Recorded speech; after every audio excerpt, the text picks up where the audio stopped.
Hello and welcome to another edition of Hello and welcome to another edition of The Hard Way. In today's video, I wanted to discuss something that I briefly touched on yesterday, which is the cooking appliances.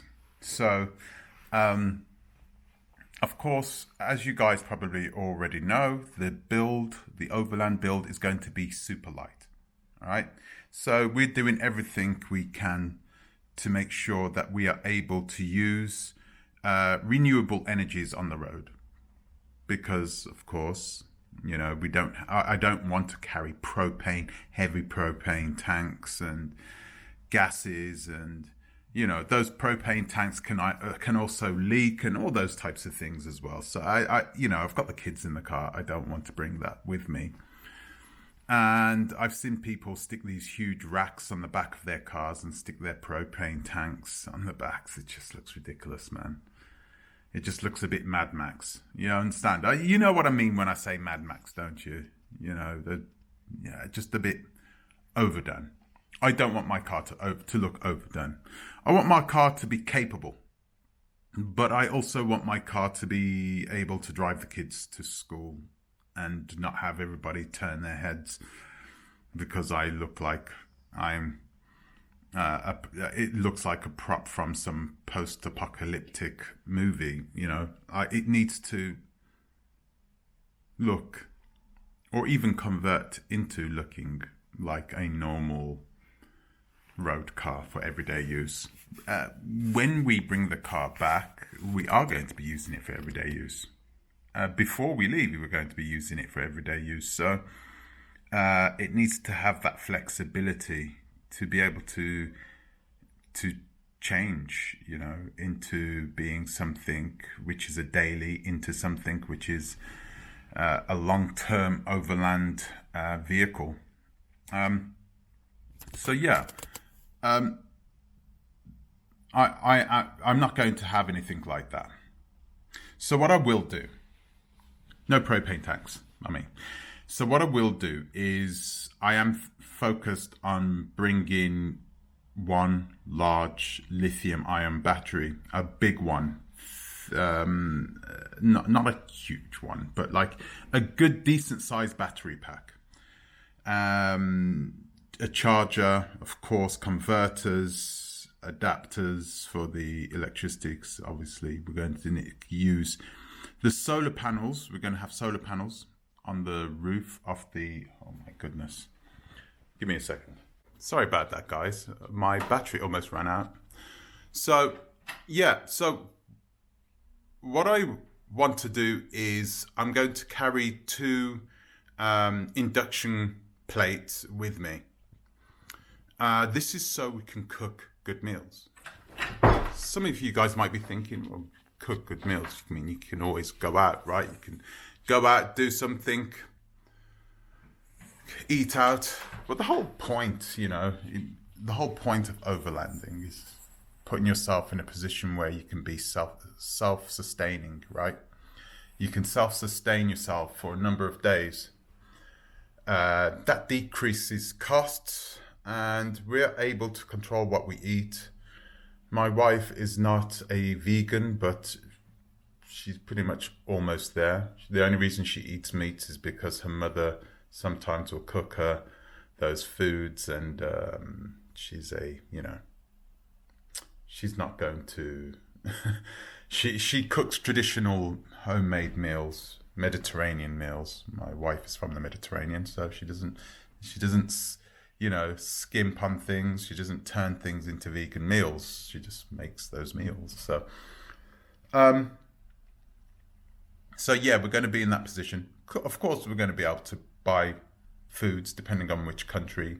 We are going to be able to eat out or eat in or whatever. But what's important is that when we're on the road, that we are enjoying ourselves, that we don't feel like we are away from our concrete house in the middle of the city. In that way, in the bad ways. We want to be warm. We want to feel safe. We want to feel comfortable. We want to have a good hearty meal to start the day and a good hearty meal to end the day, with a few stacks and a few snack sandwiches perhaps, or something in between. So that's imperative. It's very important that we are able to eat good, cook well. So putting these 2 induction cookers in will help us to achieve that goal. So we don't have to continuously eat one pot meals. You can cook something nice, you know. So yeah, that's what I'm going to do. I'm not going to install a full kitchen. I've seen some people's kitchens and they look outlandish. However, I do know we'll need cooking surfaces and we need some water. I think I've already spoken about the water already. I spoke about the water tanks. I was always trying to avoid using pumps, but I have a feeling that I'm going to need to use a pump, because I'm looking at the tanks and I'm struggling to find just a normal aluminium slimline tank. I can find plenty of steel ones though that are normally used in the for boats. Yeah, normally used for boats. So of course that goes against our super light policy. That does really.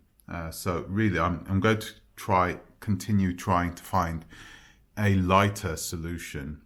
If we can only use steel, then we will put that at the bottom of the car. Somehow we will place it at the bottom of the car and we will have to use pumps. One of those things. But anyway, so water, food, fridge, that's another thing, but I'm going to leave that to another day, right?